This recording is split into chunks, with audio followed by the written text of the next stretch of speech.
Gia sat alone in the corner of the prison yard. Her back ached where her wings had once been. The ugly scars were still fresh, pink and raw in the harsh light of the 3 suns that beat down on Terminus Prison. She watched the other prisoners move about, none coming close to her.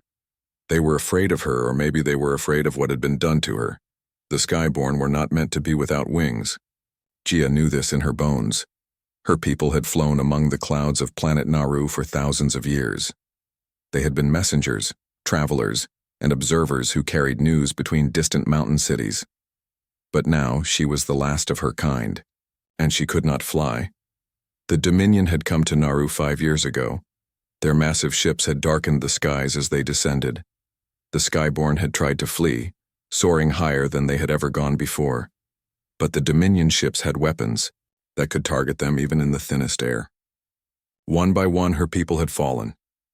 Gia had watched her family die.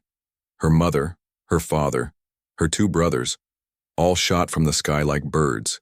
She alone had survived by hiding in the sacred caves, the place where young Skyborn went to molt their childhood wings and grow their adult ones. For weeks she had stayed there, alone with the ghosts of her ancestors. When she finally emerged, the Dominion had claimed Naru as their own. For 3 years she had managed to stay hidden, flying only at night and living off the land. But eventually, her luck ran out. A Dominion patrol had spotted her silhouette against the moons. The chase had been brief. Their nets had tangled her wings and she had plummeted to the ground.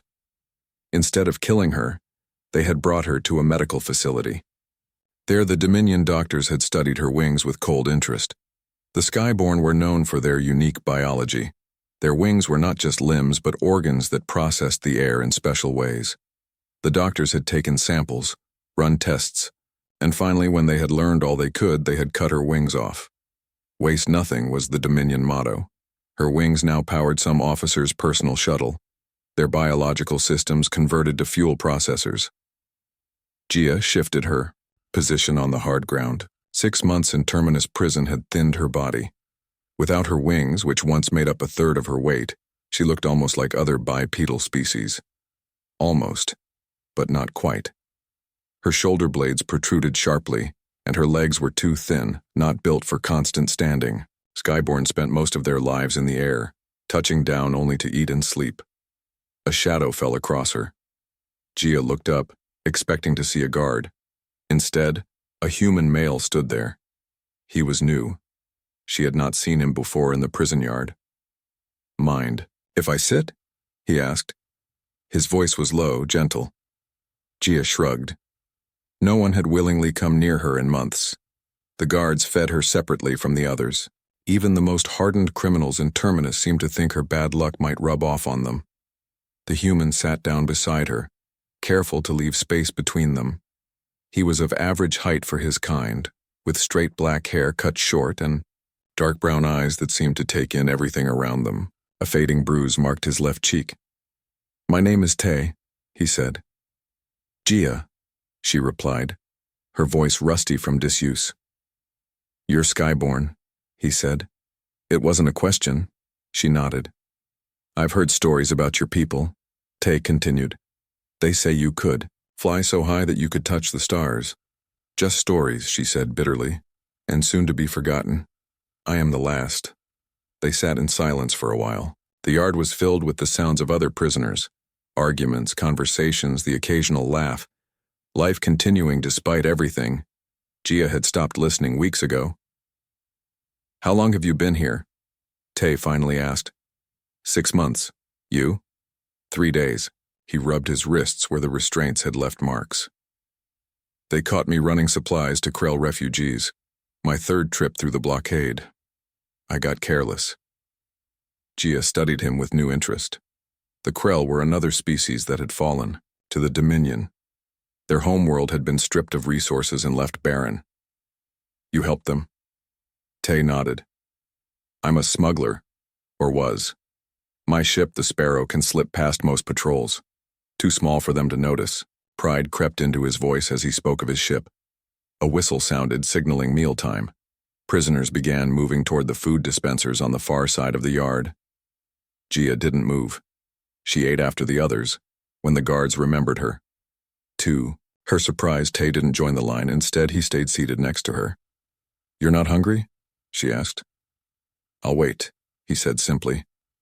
They sat together as the crowd thinned. Finally, when most prisoners had taken their food to the shade structures, Tay stood and walked to the dispensers. Gia watched as he received his ration, a bowl of gray protein paste and a cup of water. Basic sustenance, nothing more. What happened? Next surprised her. Instead of eating, Tay walked back and sat down beside her again. Then he tore his portion of dry bread in half and offered her the larger piece. "Why?" she asked, not reaching for it. "You look like you need it more than I do," he said. Gia hesitated, then took the bread. "Thank you," she whispered. It was the first kindness anyone had shown her since her capture. As they ate in silence, Gia noticed Tay studying the prison walls, the guard towers, the electronic fence that surrounded the yard. His eyes moved with purpose, measuring, calculating. "The Dominion thinks this place is escape-proof," he said quietly so only she could hear. "But they design their prisons to keep people like them inside, not people like me." "What do you mean?" A small smile touched Tay's lips. "I've broken out of 6 different holding facilities across 3 systems. This one isn't so different." Gia felt something stir inside her chest. It took her a moment to recognize it as hope, an emotion she had abandoned months ago. "Even if you got out," she said carefully, "where would you go? The nearest settlement is across the burning flats. No one can cross that on foot." "My ship is still out there," Tay replied. "Hidden, if we could reach it." "We?" Gia repeated, surprised. "I don't leave people behind." His eyes met hers. "Especially not the last of their kind." Gia looked away. "I cannot fly anymore," she said, gesturing to the ugly scars on her back. "I would slow you down." Tay's response was quiet but firm. "Maybe not. But humans? We've always been good at carrying things that were meant to fly," a guard shouted across the yard, ordering prisoners back to their cells. The brief outside time was ending. Tay stood, offering Gia his hand. "Think about it," he said. "Tomorrow, same spot." Gia took his hand and let him help her up. Her legs ached from sitting too long on the hard ground. As they walked toward the cell blocks, she felt the familiar pain where her wings should be.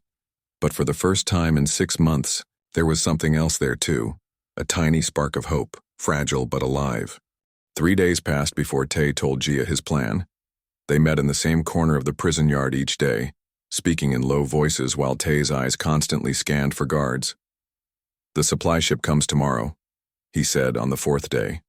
"It lands at the main hangar for exactly 18 minutes. During that time, the east fence power cycles." "How do you know this?" Gia asked. Tay smiled. "I watch. I listen. The guards talk too much." Gia had noticed this about him. While other prisoners spent their yard time fighting or sleeping, Tay observed everything. He counted the seconds between guard rotations. He noted which cameras moved and which stayed fixed. He even tracked the patrol patterns of the hover drones that circled above the prison. "Even if the fence powers down," Gia said, "we would need to cross the open ground. The guards would see us. Not if something draws their attention elsewhere." Tay leaned closer. "Do you see that prisoner with the red mark on his arm? His name is Dune. He owes me a favor from another prison. Tomorrow he will start a fight near the main gate, big enough to draw the guards." Gia looked at her thin legs. Without her wings, her body felt wrong, unbalanced. "I cannot run fast." "You don't need to," Tay replied. "Just follow me and stay low." That night, Gia could not sleep. Her cell was tiny, barely large enough for her small bed. The walls were made of smooth metal that reflected the dim light from the corridor. When she closed her eyes, she saw the skies of Nauru, felt the wind beneath wings that no longer existed. Could she really escape? And if she did, what then? The galaxy was vast and cruel. The Dominion controlled most of the known worlds. Where could the last Skyborn possibly go? But the alternative was to die here, forgotten. The thought made her sit up in the darkness. No, if she was truly the last, then she owed it to her people to live, to remember them. Morning came too quickly. The cell door slid open automatically as it did every day. Gia joined the line of prisoners heading to the washing stations. Her hands shook as she splashed cold water on her face. In the yard, Tay was waiting in their usual spot. He looked calm, but Gia could see the tension in his shoulders. "Ready?" he asked quietly. She nodded, not trusting her voice. "When the alarms sound, count to 30, Tay instructed. "Then move to the east fence. There's a drainage pipe that runs underneath it. The entrance is behind the waste disposal unit." "The guards check the pipes," Gia said. She had seen them do it many times. "Not during supply deliveries," Tay replied. "They're too busy. Trust me." The morning passed slowly. Gia tried to act normal, but her heart raced each time a guard walked near. Finally, a loud rumble filled the air. The supply ship was landing. Tay met her eyes from across the yard and nodded once. Then he walked away, approaching the prisoner called Dune. They spoke briefly. Dune nodded and moved toward a group of larger prisoners near the main gate. Gia began counting in her head. 1, 2, 3. At 15, shouts erupted from the main gate. Dune had shoved another prisoner, who retaliated immediately. Within seconds, a full brawl had broken out. Guards rushed forward, shouting for order.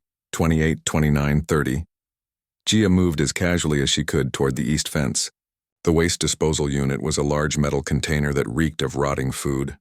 She slipped behind it, crouching low. There, just as Tay had said, was a circular opening barely visible against the ground. A hand touched her shoulder. She jumped, but it was only Tay, his face serious. "Now," he whispered. "The fence just cycled." He went first, dropping to his stomach and crawling into the pipe. Gia followed, the rough metal scraping her arms and legs.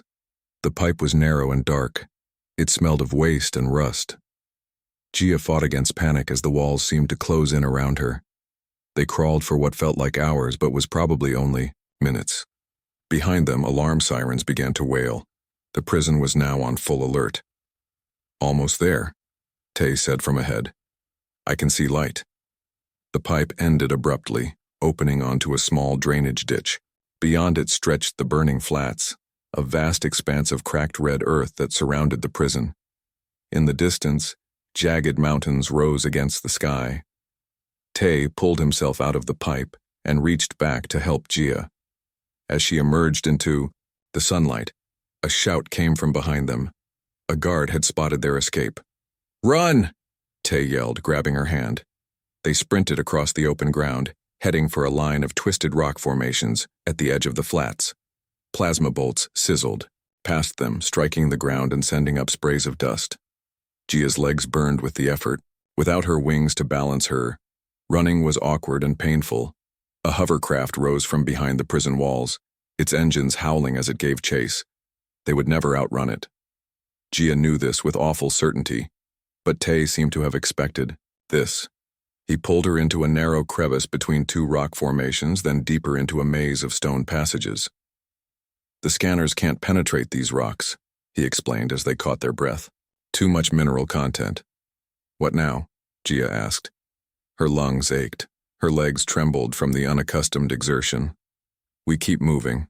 My ship is hidden in a cave system 3 kilometers from here." The journey through the rock maze was slow and difficult. The heat was intense, the air thin and dry. Twice they had to hide as hovercrafts passed overhead. Tay shared his small water container with Gia, insisting she drink first. "Why are you doing this?" she asked during one rest stop. "Why risk your life for me?" Tay was quiet for a moment. "My sister," he finally said. She was different too. Had a rare genetic condition. The Dominion decided people like her weren't worth the resources to keep alive. His voice hardened. "I couldn't save her, but I can help others." By late afternoon, they reached a series of caves cut into a cliff face. Tay led Gia to the smallest one, hidden behind a fallen boulder. Inside, covered with dust and rock debris, was a small spacecraft. The Sparrow, Tay said with obvious pride. Not much to look at, but she's fast. The ship was indeed small, barely larger than some personal transport pods. Its hull was scratched and dented, painted a dull gray that blended with the surrounding rocks. It looked old but well-maintained. The Dominion will have blockades in orbit, Gia said. The reality of their situation was sinking in. They had escaped the prison, but Terminus was a prison planet. Getting off-world would be far more difficult. The Sparrow has a few tricks, Tay replied as he began removing the camouflage materials from the ship. Stealth plating, signal jammers, and the best part, they're looking for 2 escapees. They won't be scanning for a ship that's supposed to be empty. He opened the side hatch, revealing a cramped cockpit. There was only one proper seat. The rest of the interior was filled with cargo compartments and equipment. It will be tight, Tay admitted. The passenger compartment is actually a hidden smuggling hold. Not comfortable, but safe. Gia looked at the tiny space. Without her wings, she could fit. It was a strange mercy in a cruel situation. As they worked to prepare the ship for launch, the sound of hovercrafts grew louder. The search was getting closer. Time to go, Tay said, helping Gia into the small compartment behind the pilot's seat. When we break atmosphere, it's going to get rough. The blockade cruisers will try to lock onto us. What are our chances? Gia asked. Tay grinned as he slid into the pilot's seat. Better than they were this morning. We're not in prison anymore. As the engines hummed to life and the Sparrow rose from its hiding place, Gia felt something she hadn't experienced in a very long time. Not just hope, but the first trembling sensation of freedom. They were flying, not on wings, but flying all the same. The Sparrow shot upward through the atmosphere of Terminus. Gia gripped the edges of her small compartment as the ship shook violently. Through a tiny viewport, she watched the ground fall away, the prison becoming a small dot, then vanishing altogether. For the first time in 6 months, she was truly leaving that place behind. Tay worked the controls with practiced ease, his fingers dancing across panels that glowed with blue light. The ship responded to his touch like it was part of him. Approaching upper atmosphere, he said, eyes fixed on the scanner. Blockade ahead. Gia leaned forward to see. The scanner showed 3 large Dominion cruisers in orbit around Terminus. Each one was at least 50 times the size of the tiny Sparrow. They'll never let us pass, Gia said, her newfound hope fading. Tay's hands moved faster across the controls. Who said anything about passing them?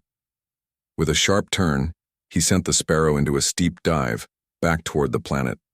The ship twisted and spun, making Gia's stomach lurch. A warning alarm sounded as the first cruiser fired at them, the plasma bolt missing by mere meters. Hold on, Tay called over his shoulder. This is where it gets interesting. What followed was unlike anything Gia had experienced, even with her wings. The Sparrow danced through Terminus's thick cloud layers, using them as cover. Tay kept the ship just ahead of the cruiser's targeting systems, never staying in one place long enough for them to lock on. When the cruiser spread out to trap them, Tay dove deeper into the atmosphere, skimming the planet's surface at speeds that made the hull glow red with heat. The larger ships couldn't follow without risking damage to their systems. There's a gap in their coverage, Tay said after nearly an hour of this deadly game. Between Cruiser 2 and 3. It opens for 8 seconds every time they adjust position. 8 seconds isn't much time, Gia observed. More than we need. Tay grinned, though sweat beaded on his forehead. The Sparrow can hit maximum acceleration in 3 seconds. We'll be through before they know what happened. He was right. When the moment came, the tiny ship shot upward like a bullet, breaking through the gap in the blockade before the cruisers could react. By the time they turned to pursue, the Sparrow was already pushing past the planet's gravitational pull, but their escape had come at a cost. Warning lights flashed across the control panel. The engine temperature gauge was deep in the red zone. We took some damage, Tay admitted, running a system check. Life support is unstable, the rear deflector is fried, and the right engine is overheating. Can we make it to another planet? Gia asked. Tay frowned at the navigation system. The nearest safe port is Helios Station, but at our current speed. He paused. We won't make it. Life support will fail long before we get there. Gia closed her eyes. After everything they had endured to escape, to die in the emptiness of space seemed a cruel joke. Then we've traded one prison for another. No, Tay said firmly. He pointed to a small unmarked button on his console.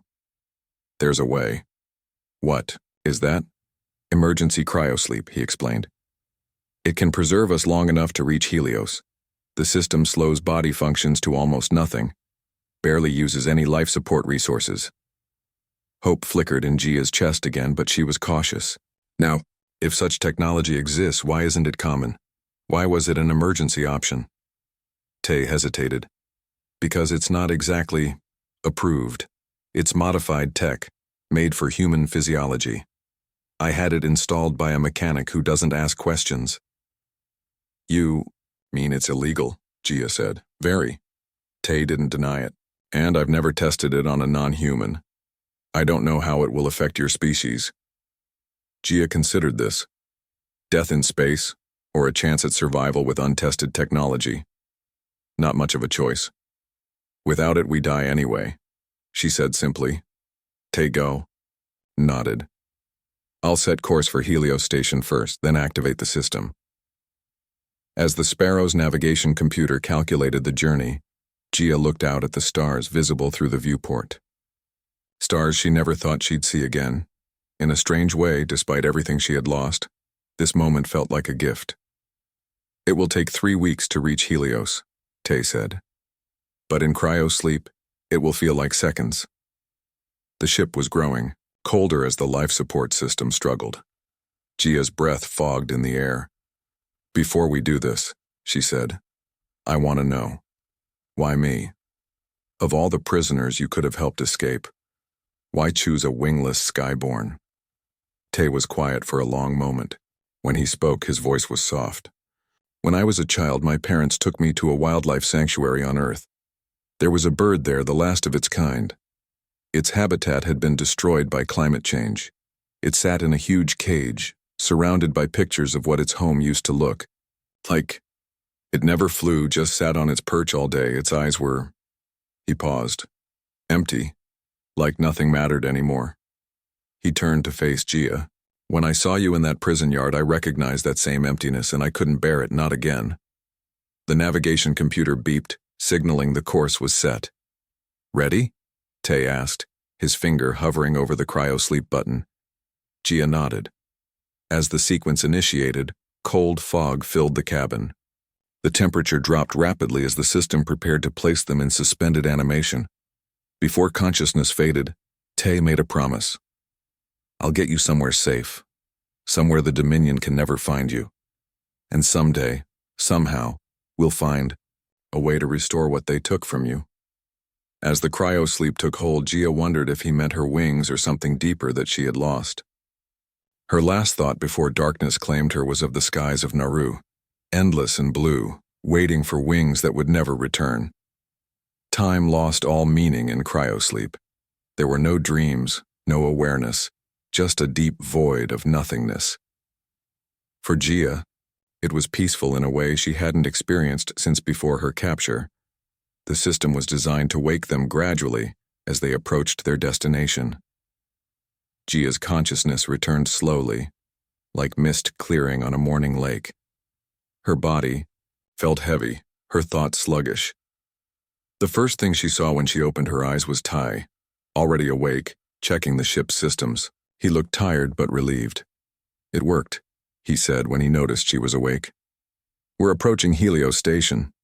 Gia tried to sit up, but her muscles felt weak. How long? 22 days, 14 hours, Tay replied. The ship is running, on emergency power. We made it just in time. Through the viewport, Gia could see a massive structure growing larger as they approached. Helios Station was built around a small moon orbiting a gas giant.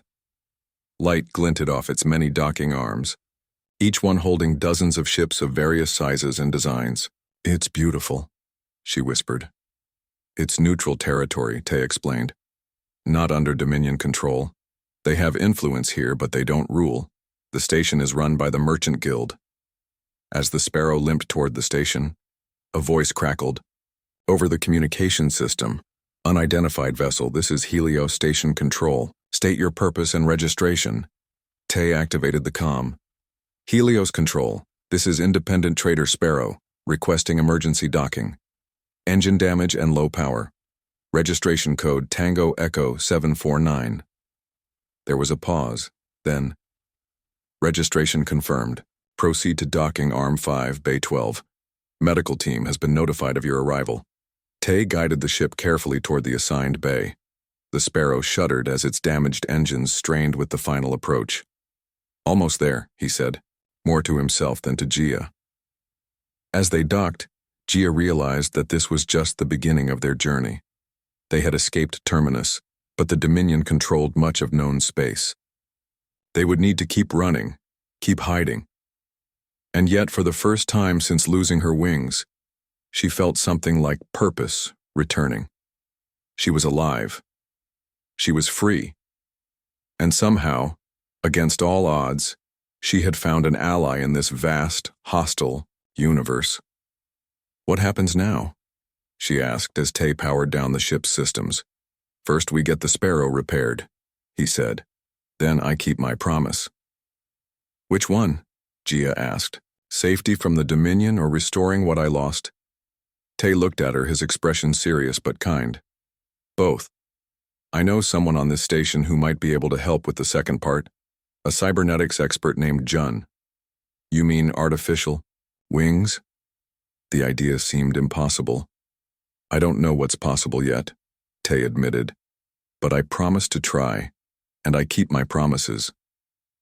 As the docking bay pressurized around them, Gia thought about the strange path that had brought her here, from the free skies of Nauru to a prison on Terminus, and now to this massive station hanging in space. Perhaps there were no more skies for her to soar through. Perhaps her people's way of life was truly gone. But maybe, just maybe, there was a new path ahead. Different, but still worth following. Helios Station was a maze of metal corridors, crowded markets, and hidden workshops. People from 100 different worlds moved through its curved walkways. Some had extra limbs, others had scales or fur, and many looked almost human, but with subtle differences. In this mix of species, Gia did not stand out as much as she feared. Tay led her through the busy central plaza, staying close as they navigated the crowds. 3 days had passed since their arrival. The station's medical team had treated their mild cryosleep sickness, and Tay had arranged repairs for the Sparrow. Now it was time to seek out the cybernetics expert he had mentioned. Jun keeps a low profile, Tay explained as they turned down a narrow side corridor. He used to work for the Galactic Science Academy until a disagreement about ethics. Now he helps people the official doctors won't touch. The corridor ended at a plain metal door with no markings. Tay knocked in a specific pattern. 3 quick taps, pause, 2 more. The door slid open to reveal a cluttered workshop. Tools and electronic parts covered every surface. Holographic diagrams floated in the air, showing body parts and mechanical components merged together in complex designs. A small man with gray hair and round glasses looked up from a workbench.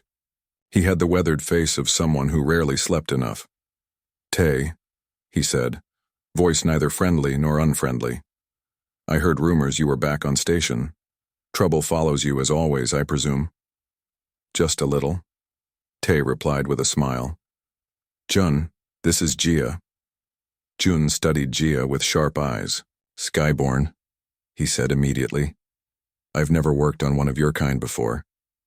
I am the last, Gia said softly. Jun's expression softened slightly.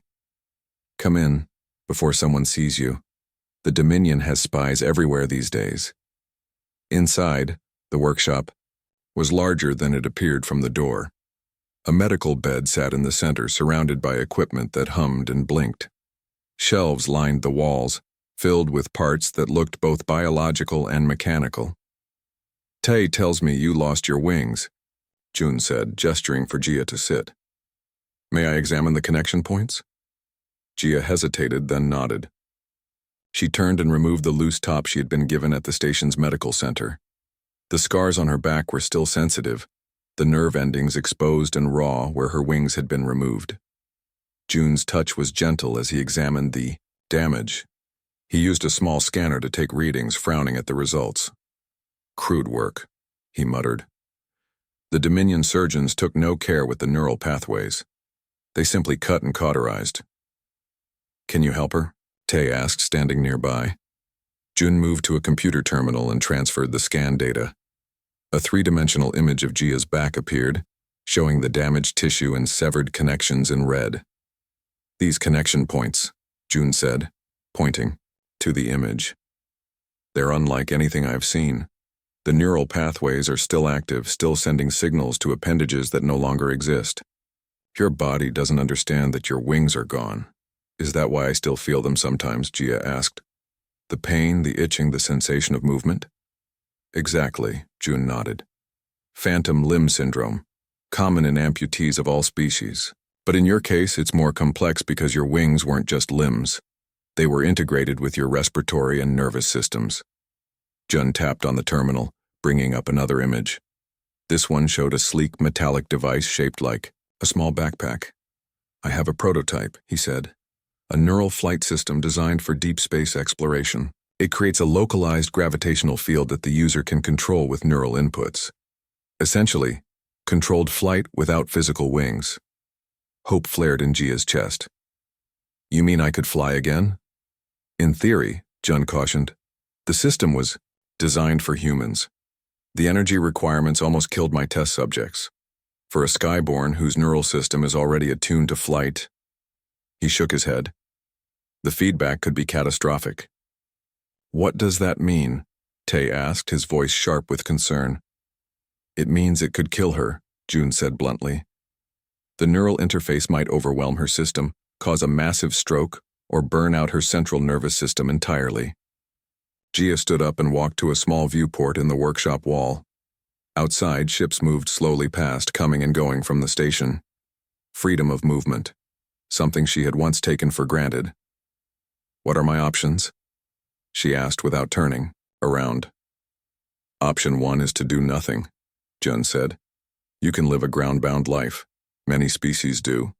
And option 2? We try the prototype, with modifications." June moved to stand beside her at the viewport. "I could adjust the neural interface to match your specific pathways. Reduce the power output, create safety cutoffs. It would take time, and even then, the risks would be significant." Gia touched the glass of the viewport. "My people were not meant to be ground-bound. We die without the sky." She turned to face Jun. "How long would these modifications take?" "A week, maybe 2. Tay, who had been quiet, finally spoke. "The Dominion will be looking for us. We don't have 2 weeks." "I have friends on the station," June said. "They can hide you, but it will be expensive." "I have credits," Tay replied. "Enough to cover it." Gia looked between the two men. "I can't ask you to do this. You've already risked too much to help me." "You didn't ask," Tay said simply. "I offered." June cleared his throat. "There's one more thing you should know. Even if the procedure works, it won't be the same as your natural wings. The neural flight system doesn't give you physical appendages. It creates a field around your body that you control with your mind. The sensation will be different." "Different is better than nothing," Gia said. "Very well." John returned to his workbench. "I'll begin the modifications today, but you should prepare yourself for the possibility of failure." While John worked on the prototype, Gia explored Helios Station with Ty as her guide. They stayed in the less populated areas, avoiding the main thoroughfares where Dominion agents might be watching. Tay showed her the observation decks where she could look out at the stars, the small gardens where plants from different worlds grew together, and the markets where exotic foods and goods changed hands. Everywhere they went, Gia noticed how other beings moved. The natural swing of arms, the steady rhythm of legs, the occasional flutter of wings on the few flying species present. Her own movements felt awkward by comparison. her balance still affected by the absence of her wings.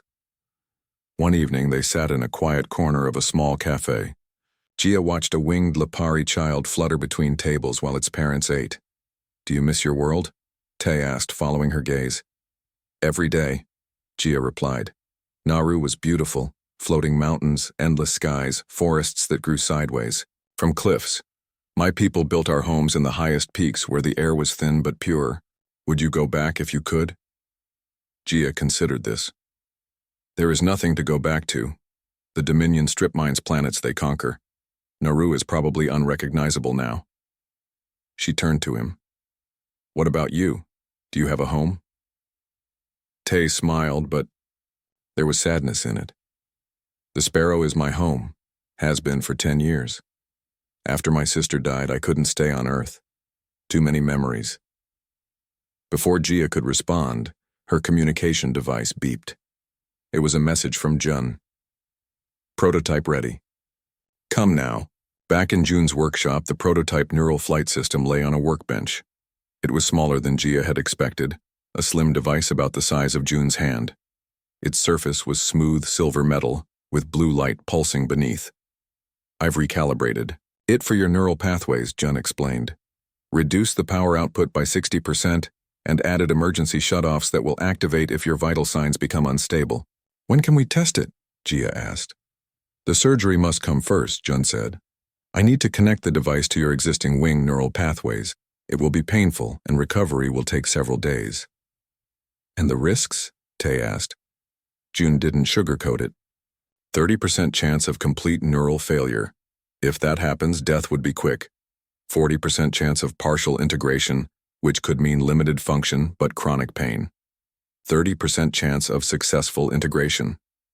Gia took a deep breath. "When do we start?" "Tomorrow morning," Jun said. "You should rest tonight. No food, no water after midnight." As they left the workshop, Tay was unusually quiet. In the small quarters they had rented, he finally spoke his mind. "You don't have to do this," he said. "We could find another way, a safer path." Gia shook her head. "There is no safe path for the last Skyborn. I choose this one. If it fails—" "If I try this and it fails," she interrupted, "promise me something. Take my remains to Nauru.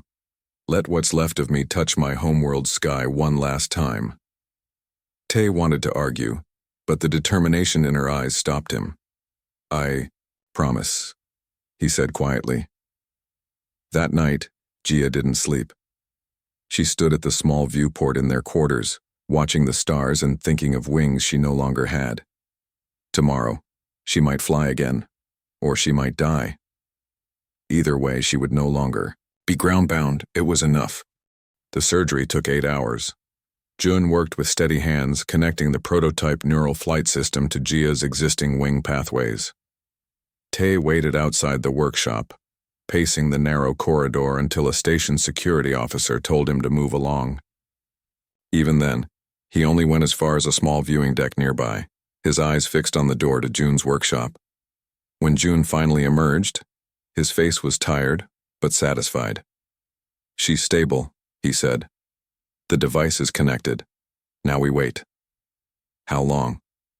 Tay asked. 3 days for the neural interfaces to bond completely. After that, we can attempt activation." Those 3 days were the longest of Tay's life. Gia remained in a medically induced sleep while her body adjusted to the foreign device now attached to her spine. Monitoring equipment beeped steadily beside her bed, tracking vital signs that Jun checked hourly. On the 3rd day, Jun began reducing the sedatives. Gia woke slowly, her eyes unfocused at first, then clearing as she recognized Tay sitting beside her. "Did it work?" she asked, voice rough from disuse. "We don't know yet," Tay replied. "How do you feel?" Gia considered this. "Different. There's a weight on my back, but it's not uncomfortable. And I feel—" She paused, searching for the right word. "Connected to something." Jun appeared from his workbench. "That's the neural interface responding to your pathways. A good sign." He held up a small device. "This is the control unit. When you're ready, we use it to activate the system for the first time." Gia tried to sit up. Tay helped her, careful not to touch the area where the device was attached. Through the thin medical gown, he could see it clearly now. A sleek silver panel about the size of his hand, embedded along her spine where her wings had once been. Thin lines of blue light pulsed beneath its surface. "I'm ready," Gia said. Jun shook his head. "Not here. The system needs space for the initial calibration. We've arranged something better." 2 hours later, they stood in a restricted area of Helios Station. It was an external observation platform with a transparent floor that looked out into open space. Above them, the massive gas giant that Helios orbited filled half the sky, its swirling storms creating patterns of orange and yellow against the darkness. "How did you get access to this place?" Tay asked, impressed. The platform was normally reserved for station officials and wealthy visitors. "I have friends in interesting places," Jun replied. He turned to Gia. "This section has its own gravity. Controls. When you're ready, we'll reduce it to near zero. That should make the first activation easier on your system." Gia nodded, but Tay could see the nervousness in her eyes. He stepped closer to her. "If you want to wait longer," he began. "No," she interrupted. "I've been groundbound too long." She turned to Jun. "What do I do?" Jun held up the control unit. "I activate the system. You focus on the neural pathways that once controlled your wings. The device will respond to those signals. Start with simple movements. Don't try to fly immediately." Gia stood in the center of the platform, eyes closed, preparing herself. Tay and Jun moved back to the entry door where the gravity controls were located. "Reducing gravity to 15%, Jun announced, adjusting the controls. Immediately they all felt lighter. Tay had to hold onto a handrail to stay in place. "Ready?" Jun asked, his finger hovering over the control unit. Gia nodded. "Ready." Jun pressed the activation sequence. For a moment nothing happened. Then, the blue lights on the device embedded in Gia's back brightened. A soft hum filled the air. Gia gasped, her body tensing. Her face showed a mix of pain and wonder. "Gia?" Tay called, concerned. "It's strange," she said. "I can feel it connecting to pathways I thought were dead." She closed her eyes again, concentrating. The device hummed louder. A faint blue glow spread from the device, creating a barely visible field around her body. "Try a simple movement," Jun instructed. "Just think about lifting your right wing." Gia focused. The blue field intensified on her right side. Slowly, she rose a few centimeters off the platform on that side, then settled back down.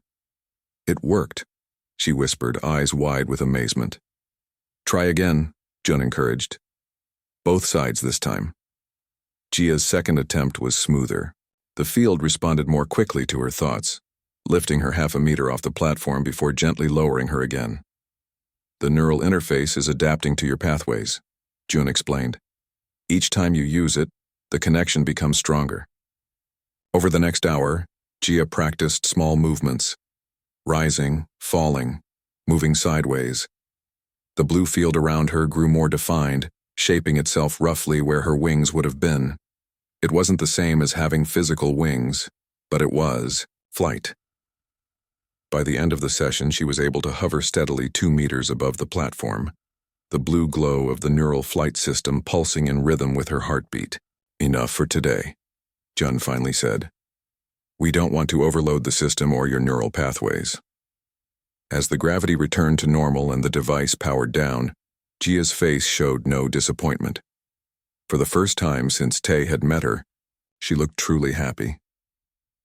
"Thank you," she said to Jun, her voice thick with emotion. "Don't thank me yet," Jun replied. "This was just the beginning. You'll need to train with it daily, build up your endurance, and there are limitations. The power cells need regular charging.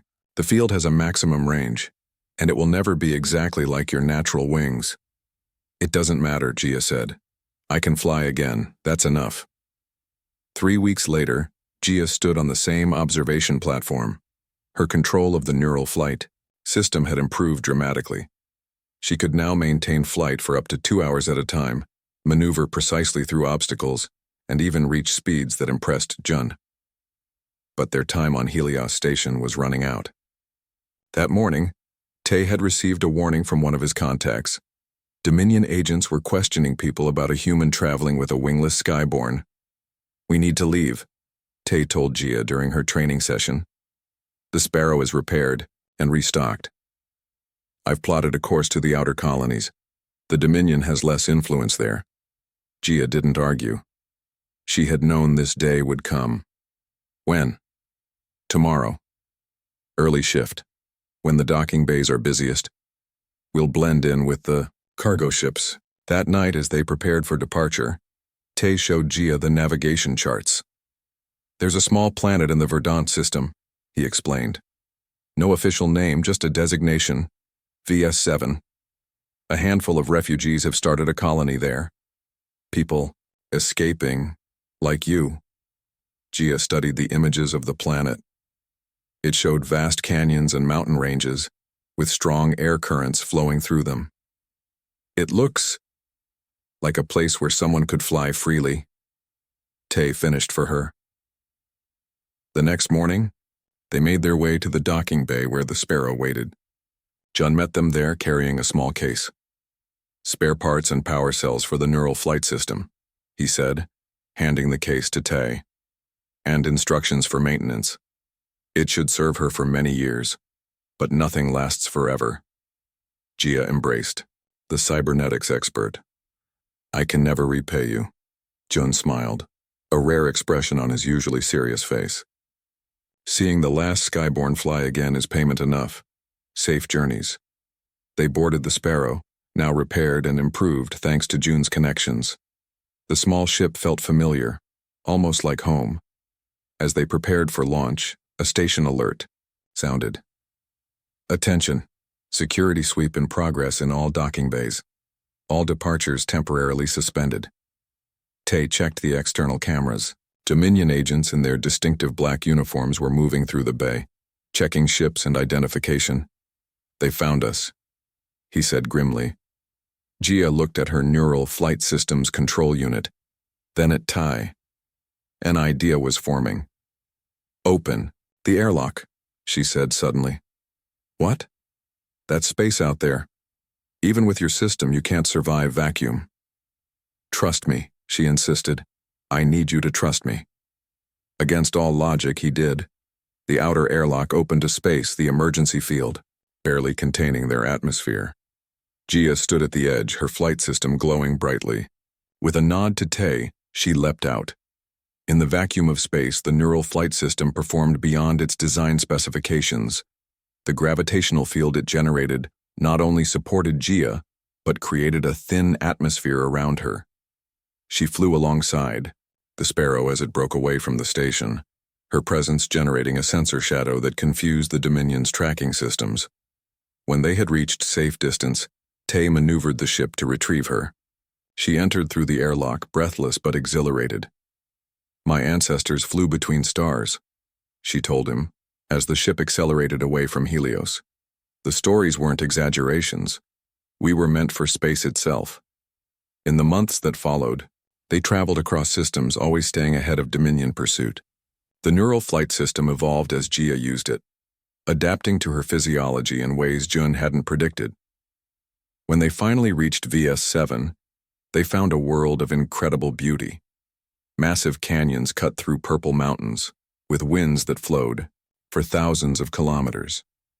The small colony welcomed them, people who understood what it meant to flee to start again. Gia taught other refugees to look skyward without fear. And always with her was Tay, the human who had carried her when she couldn't fly, whose small ship had become the home she never thought she'd find again. On clear nights, they would sit on the highest peak near the colony, looking up at the stars. Sometimes Gia would activate her flight system, the blue glow illuminating Ty's face as she hovered beside him.